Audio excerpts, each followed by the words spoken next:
El mundo de las redes de computadoras puede parecer un lío de cables y como arte de magia. Para ponerle orden a este caos, gente inteligente creó modelos. Uno de los más famosos es el modelo de interconexión de sistemas abiertos, o modelo OSI. Piénsenlo como una receta detallada de cómo diferentes sistemas de computadoras pueden hablar entre sí. Fue desarrollado por la Organización Internacional de Normalización, o ISO. Sí, la ISO desarrolló el OSI. Medio trabalenguas, ¿no? El objetivo era crear un estándar universal. Así, el hardware y el software de diferentes empresas podrían llevarse bien. Es un concepto fundamental para cualquiera que se meta en el mundo de la informática o las redes. Este modelo divide la tarea compleja de la comunicación en redes en 7 capas fáciles de manejar. Cada capa tiene un trabajo específico que hacer, realiza sus tareas y luego pasa la información a la siguiente capa. Imaginen una línea de ensamblaje bien organizada en una fábrica. Cada estación le agrega su parte antes de que el producto siga adelante. El modelo OSI funciona de forma parecida para los datos. Este enfoque por capas hace que sea más fácil diseñar, construir y solucionar problemas en las redes. Si algo sale mal, muchas veces puedes descubrir qué capa está causando el problema. Es como un doctor que diagnostica una enfermedad revisando diferentes sistemas del cuerpo. Esta estructura es bastante elegante, aunque no siempre se siga al pie de la letra en el mundo real. El modelo OSI es más un marco teórico que una implementación estricta. Internet, por ejemplo, USA, mayormente un modelo diferente llamado TCP/IP. Sin embargo, el modelo OSI sigue siendo súper valioso para entender los conceptos de redes. Sus 7 capas nos dan una forma clara y completa de pensar sobre la comunicación. Muchos profesionales de redes lo usan como referencia. Les ayuda a imaginar qué pasa cuando los datos viajan rapidísimo por Internet. Así que, aunque no armes sistemas que sigan el OSI todos los días, conocer el modelo es como una medalla. Es como saber latín. No se habla mucho, pero ayuda a entender muchos idiomas modernos. Entender estas capas es como tener un superpoder en el mundo de la informática. Puedes ver más allá de lo complicado del tráfico de la red. Puedes entender cómo viaja un correo electrónico desde tu computadora hasta un servidor al otro lado del océano. O cómo aparece una página web en tu navegador. Cada capa agrega una pieza al rompecabezas. Desde los cables físicos hasta el software con el que interactúas, el modelo OSI lo cubre todo. Así que empecemos un viaje, capa por capa. Vamos a explorar este plano fascinante que es la base de gran parte de nuestras vidas digitales. Prepárense para aprender un poco y quizás para reírse 1 o 2 veces en el camino. Comenzamos nuestro viaje bien abajo. Capa 1, la capa física. Esta capa tiene que ver con las cosas que podemos tocar. Piensen en alambres, cables, conectores y ondas de radio. Es la base sobre la que se construye toda la demás comunicación de red. La capa física es responsable de la transmisión real de los bits de datos en bruto. Estos son los unos y ceros fundamentales. Convierte estos bits en señales eléctricas, pulsos de luz o señales de radio. Luego los envía a través del medio elegido. Quizás no es un trabajo muy glamoroso, pero es absolutamente esencial. Sin ella, los datos serían solo un montón de ideas sin ningún lugar a donde ir. A la capa física no le importa qué significan los bits. No entiende los correos electrónicos ni las páginas web. Su única preocupación es llevar un flujo de bits desde el punto A hasta el punto B. Define cosas como los niveles de voltaje para un 1 y un 0. Especifica los tiempos de estas señales. También define las características físicas de los conectores, como el RJ45 para los cables de Ethernet, o las frecuencias que se usan para el Wi-Fi. Si puedes tocarlo, o si se trata de una onda invisible que lleva datos, probablemente es parte de la capa física. Es como el plomero de la red, asegurándose de que las tuberías estén bien puestas para que fluya el agua digital. Piensen en un cable de Ethernet que conecta su computadora a su router. Ese cable es un componente de la capa física. Las señales eléctricas que llevan datos por ese cable también son parte de esta capa. Cuando conectan el cable están haciendo una conexión de capa física. De manera similar, cuando su teléfono se conecta al Wi-Fi, USA, ondas de radio. Estas ondas son un medio de la capa física. La capa física se asegura de que cuando un dispositivo envía un 1, el otro dispositivo reciba un 1. Es un poco como el código Morse, pero mucho, mucho más rápido y generalmente sin esos encantadores pitidos, a menos que algo ande muy mal con su hardware. Así que la próxima vez que conecten un cable de red, hagan un pequeño reconocimiento a la capa 1. Está haciendo el trabajo pesado de mover la información digital en bruto. Es el héroe desconocido que se asegura de que sus datos tengan un camino físico para viajar. Sin la capa física, su software y aplicaciones sofisticadas serían completamente inútiles. Serían como estar muy elegantes, pero sin tener a dónde ir. Es la base de la conectividad, el primerísimo paso en nuestro viaje por el modelo OSI. Es donde lo digital se encuentra con lo físico, donde el bit abstracto prueba por primera vez la realidad. Subiendo un escalón, llegamos a la capa 2, la capa de enlace de datos. Ahora que la capa física nos dio una forma de enviar bits, la capa de enlace de datos toma el control. Su trabajo principal es asegurar que la comunicación sea confiable entre dos equipos que están conectados directamente. Estos equipos están en la misma parte de la red local. Imagina que es como dirigir el tráfico en una sola calle y no en todas las calles de la ciudad. Esta capa toma el flujo de bits tal como vienen de la capa física y después organiza estos bits en unidades ordenadas que se llaman tramas. A este proceso se le llama entramado. Es como meter cartas en sobres antes de mandarlas. La capa de enlace de datos también hace otra cosa muy importante. Se encarga de las direcciones físicas. Cada tarjeta de red, o NIC, que tienen tus aparatos, tiene una dirección física que es única. Esta dirección se llama MAC, o sea, Dirección de Control de Acceso al Medio. Es como un número de serie para el equipo de red, como el de tu compu o teléfono. La capa de enlace de datos usa estas direcciones MAC para mandar las tramas al aparato correcto dentro de la red local. Cuando tu computadora quiere mandar datos a tu impresora por el Wi-Fi de tu casa, usa la dirección MAC de la impresora. Esta capa se asegura de que la trama llegue a quien tiene que llegar dentro de esa conexión local. Es como el cartero del barrio, que se sabe todos los números de las casas de su ruta. Otra función importante de la capa de enlace de datos es encontrar errores. A veces, cuando los datos viajan por la capa física, los bits se pueden dañar. Alguna interferencia eléctrica o un cable malo puede cambiar un 1 por un 0, o al revés. La capa de enlace de datos muchas veces le agrega una colita a cada trama, que se llama secuencia de chequeo de trama, o FCS. Esta colita tiene un número que se calcula usando los datos de la trama. El aparato que recibe la trama hace el mismo cálculo. Si los números no son iguales, sabe que la trama está dañada y por lo general la elimina. Algunos protocolos de enlace de datos también pueden pedir que se envíe de nuevo, pero no todos lo hacen. Es como revisar si un paquete llegó bien antes de firmar que lo recibiste. Por último, la capa de enlace de datos controla cómo los aparatos usan el medio de red que comparten todos. En una red Wi-Fi, muchos aparatos usan el mismo canal de radio. No pueden transmitir todos al mismo tiempo, porque sus señales chocarían y no se entendería nada. La capa de enlace de datos, USA, protocolos o reglas como el CSMMA-CA, que significa acceso múltiple con escucha de portadora y prevención de colisiones. Esto ayuda a organizar quién puede hablar y cuándo. Es como una charla educada donde la gente espera su turno para hablar. Algunos ejemplos conocidos de protocolos de la capa de enlace de datos son Ethernet para las redes con cables y Wi-Fi, o IEEE 800 2.11 para las redes sin cables. Estos se encargan de que la comunicación en la red local sea ordenada y eficiente. Sección 6. Capa 5. La capa de sesión. Sigamos esta conversación, ¿o no? Subiendo a la capa 5, encontramos la capa de sesión. Esta capa es como el gerente de la conversación o el que controla el diálogo entre dos aplicaciones.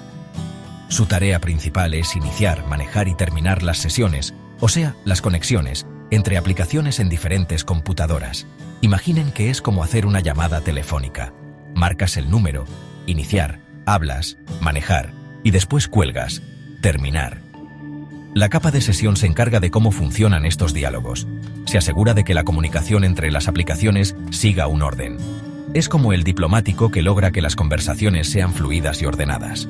La capa de sesión ofrece servicios como el control del diálogo. Esto puede ser half duplex, donde la comunicación va en un solo sentido a la vez, como un walkie-talkie, o puede ser full duplex, donde la comunicación ocurre en ambos sentidos al mismo tiempo, como una llamada telefónica. También se encarga de la sincronización. Imaginen que están bajando un archivo muy grande. Si la conexión se corta a la mitad, no querrían empezar a bajarlo todo de nuevo desde el principio. La capa de sesión puede poner puntos de control en el flujo de datos. Si la transferencia se interrumpe, se puede seguir desde el último punto de control. Esto ahorra tiempo y ancho de banda, una función muy amable, la verdad. Aunque la idea de una sesión es muy importante, la capa de sesión del modelo OSI no siempre se usa como una capa separada en las redes modernas como TCP/IP. Muchas de sus funciones a menudo están dentro de la capa de aplicación o las manejan los mismos protocolos de la capa de transporte. Por ejemplo, el TCP ya maneja una conexión, que es un tipo de sesión.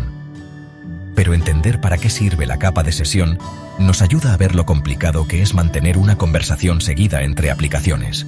Es la capa que pregunta, ¿seguimos hablando? ¿Y estamos entendiendo lo mismo? Es como un héroe no reconocido en las interacciones complicadas. Algunos ejemplos donde vemos las ideas de la capa de sesión son las llamadas a procedimientos remotos, RPCs, donde un programa en una computadora puede hacer que se ejecute un proceso en otra. Las aplicaciones de videoconferencia también dependen mucho del manejo de sesiones. Necesitan crear conexiones para audio, video y compartir datos, mantenerlas sincronizadas y terminarlas bien cuando la conferencia acaba. Así que, aunque quizás no programen para la capa 5 todos los días, sus ideas están trabajando para que sus largas conversaciones digitales no se corten de repente. Es el guardián silencioso de los intercambios que tienen sentido y continúan. Sección 7. Capa 6. La capa de presentación, asegurándonos de hablar el mismo lenguaje. Ahora, llegamos a la capa 6, la capa de presentación. A esta capa se la conoce seguido como la traductora de la red. Su trabajo principal es que los datos que manda la capa de aplicación de un sistema los pueda entender la capa de aplicación de otro sistema. Las distintas computadoras pueden usar diferentes formas de representar los datos por dentro. Por ejemplo, una computadora puede usar ASCII para el texto, mientras que otra usa EBCDIC. Una podría representar números en formato Big Endian y otra en Little Endian. La capa de presentación se encarga de estos cambios, para que los dos lados, digamos, hablen el mismo idioma. Es como el intérprete universal en unas Naciones Unidas digitales. Una de las tareas más importantes de la capa de presentación es darle formato a los datos y codificarlos. Transforma los datos del formato que usa la aplicación a un formato común, que sirva para la red, y así poder enviarlos. Y cuando llegan, los vuelve a transformar del formato común a uno que la aplicación que los recibe pueda entender. Esto puede ser traducir códigos de letras y números, achicar los datos para que ocupen menos espacio, o ponerles clave y sacarles la clave. Imaginen que preparan un documento para mandar por correo a otro país. Quizás lo traducen, lo hacen más chico para que el envío sea más barato, y lo ponen en un sobre bien cerrado. Así, el que lo recibe puede leerlo y entenderlo. No importa cómo hagan las cosas en su lugar. La compresión de datos es otra tarea importante que se puede hacer en esta capa. Achicar los datos hace que se necesiten enviar menos bits, o sea, menos información. Esto ahorra ancho de banda y puede hacer más rápida la transferencia de datos. Cuando bajan un archivo zip, eso de descomprimirlo, o sea, abrirlo, es algo que haría la capa de presentación. De manera parecida, la encriptación y desencriptación son súper importantes para la seguridad. La capa de presentación puede ponerle una clave a los datos antes de mandarlos por la red, para que los curiosos no puedan leer nada si los espían. Después, la capa de presentación del que recibe les saca la clave. Protocolos como SSL, LSSL y TLS, que son como unos candados de seguridad para Internet, están muy relacionados con la capa de presentación. Estos se aseguran de que, por ejemplo, cuando usan el banco en línea, su información sea privada. Miren, igual que con la capa de sesión, a veces la capa de presentación no está como una parte separada en el modelo TCP/IP. porque lo que hace muchas veces se mezcla con la capa de aplicación, pero la idea de lo que hace sigue siendo súper importante. Nos muestra que es muy necesario que los datos estén en un formato que todos puedan entender. Cuando ven una foto JPEG que se ve bien en cualquier compu, o un archivo de música MP3 que suena en cualquier aparato, es porque hay reglas de presentación en las que todos están de acuerdo. Esta capa se asegura de que lo que uno manda sea lo que el otro recibe, y de una forma que de verdad pueda usar. Es como ese amigo detallista que revisa y arregla todo, para que quede perfecto antes de mostrarlo al mundo. Sección 8. Capa 7. La capa de aplicación, la que de verdad ves y usas. Finalmente llegamos al punto más alto de nuestro viaje OSI, la capa 7, la capa de aplicación. Esta es la capa más cercana al usuario final. Es la capa con la que tú, como usuario, interactúas directamente. Proporciona la interfaz entre las aplicaciones que usamos en nuestras computadoras y los servicios de red que están por debajo. Cuando usas un navegador web, un cliente de correo electrónico o un programa para transferir archivos, estás interactuando con protocolos de la capa de aplicación. Esta capa no ofrece servicios a otras capas OSI, sino que ofrece servicios a los procesos de las aplicaciones que se ejecutan en el equipo. Es donde realmente empieza la acción, o mejor dicho, donde tus clics se encuentran con la red. La capa de aplicación es el hogar de una gran variedad de protocolos que permiten tareas específicas del usuario. Por ejemplo, el HTTP, protocolo de transferencia de hipertexto, y el HTTPS, HTTP seguro, se usan para navegar por Internet. El SMTP, protocolo simple de transferencia de correo, se usa para enviar correos electrónicos, mientras que el POP3, protocolo de oficina de correo versión 3, o el IMAP, protocolo de acceso a mensajes de Internet, se usan para recibirlos. El FTP, protocolo de transferencia de archivos, es para transferir archivos. El DNS, sistema de nombres de dominio, se usa para convertir los nombres de dominio que leemos las personas, como www.google.com, en direcciones IP que las máquinas pueden leer. Cada protocolo está diseñado para una aplicación o servicio particular. Es la caja de herramientas llena de instrumentos especializados para cada trabajo digital. Esta capa se encarga de identificar con quién se va a comunicar y de saber si los recursos están disponibles. Debe asegurarse de que existan los recursos de comunicación necesarios antes de que una aplicación intente enviar o recibir datos. Por ejemplo, si intentas entrar a un sitio web, tu navegador, una aplicación, usa HTTP, un protocolo de la capa de aplicación, para pedir la página web al servidor web. La capa de aplicación del lado del servidor luego procesa esta solicitud y envía la página web de regreso. Es como un conserje amigable que te conecta con los servicios que necesitas. Entiende tus pedidos y sabe cómo hacer que la red los cumpla. Es importante distinguir entre las aplicaciones en sí, como Chrome u Outlook, y los protocolos de la capa de aplicación. Las aplicaciones son los programas de software que usas. Los protocolos de la capa de aplicación son las normas y reglas que estos programas usan para comunicarse por la red. Entonces, Chrome usa HTTP o HTTPS, Outlook usa SMTP, POP3 o IMAP. La capa de aplicación hace que las redes tengan sentido para nosotros, los humanos. Traduce nuestras intenciones, como mostrarme esta página web, en operaciones que las capas inferiores pueden procesar. Sin ella, la red sería como un motor potente sin volante ni tablero. Es la interfaz de usuario para todo el mundo de las redes. Bueno, ya viajamos por las 7 capas del modelo OSI, desde los chispazos físicos de la capa 1 hasta las aplicaciones que usa la gente en la capa 7. Quizás te preguntes, si Internet funciona más que nada con el modelo TCP/IP, ¿por qué le dedicamos tanto tiempo al OSI? La respuesta está en lo útil que es como una herramienta completa para aprender. El modelo OSI nos da una base excelente para entender los procesos complicados de cómo se comunican las redes. Su forma clara de separar las tareas en diferentes capas ayuda a estudiantes, técnicos e ingenieros a aprender, arreglar problemas y diseñar redes mejor. Es como un mapa bien detallado, aunque algunos exploradores prefieran una brújula más simple. Aunque el TCP/IP es el que más se usa en la vida real, las palabras y la idea de las capas del modelo OSI todavía se usan mucho. Cuando los profesionales de redes hablan de problemas o piensan en soluciones, muchas veces nombran las capas OSI. Por ejemplo, pueden decir, eso parece un problema de capa 2, queriendo decir que seguro tiene que ver con las direcciones MAC o con cómo se conectan los equipos en la red local. O necesitamos filtrar en la capa 7, refiriéndose a revisar los datos específicos de una aplicación. Este vocabulario común ayuda a que los profesionales de informática de todo el mundo se entiendan bien. Es como el idioma universal de las redes, que ayuda a que todos estén en la misma sintonía, o al menos leyendo el mismo capítulo. Además, el modelo OSI anima a diseñar las cosas por partes, como módulos. Al definir conexiones estándar entre las capas, permite que diferentes fabricantes hagan equipos y programas para capas específicas, sabiendo que van a funcionar bien con las partes de otros fabricantes. Aunque los protocolos OSI en sí no se usaron en todos lados, la idea de separar en capas sí que tuvo éxito.